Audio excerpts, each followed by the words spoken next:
زمین‌های کشتی ادم براون در کنار شهرک دیکیتری ایالت ایلینویس واقع در 8700 کیلومتری خط جنگ اوکراین است.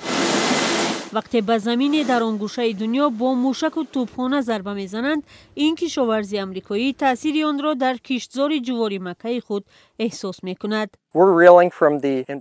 ما از حمله به اوکراین غمگینیم، زیرا واقعا تمام کار ما را به طور پیشگویی نشونده دیگر کرد. این دیگرگونی از بالاروی نرخ غله‌دانه شروع شد.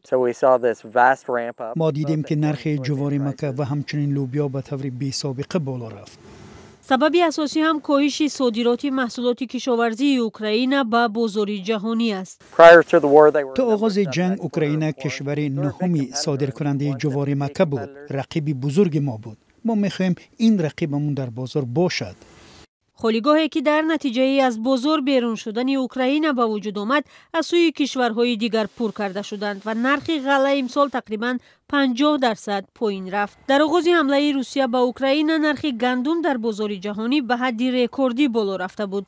ارزش جوار مکه هم به فرق از سال پیش پایین رفته است. حمله های روسیه به صادرات محصولات از اوکراین به بازار جهانی ضربه زد.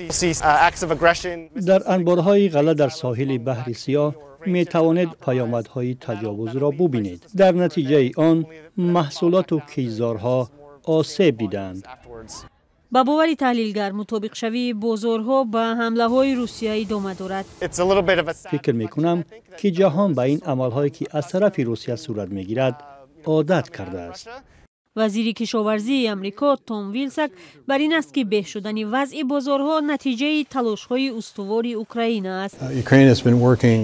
اوکراین جدا تلاش دارد که راه و خطهای آلترناتیوی ایجاد شود.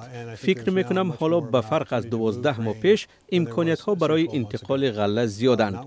با وجود مشکلی در بحر سیاه، حالا یک راه داخلی طریق رومانیا وجود دارد که توسط آن غله زیاد صادرات خواهد شد. ولی برای کشاورزی آمریکایی کاهش تولید غله در اوکراین خبری بد است.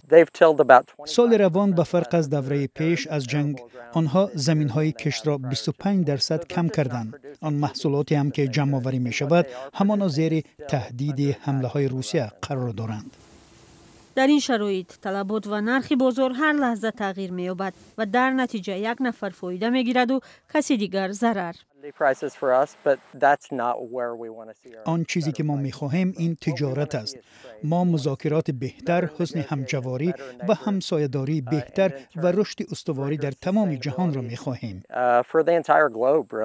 حالا که تمام توجه در جهان به سوی جنگ نوی بین اسرائیل و حماس روانه شده است، نزاع اوکراین و موضوع صادرات غله آن نامعین می‌ماند.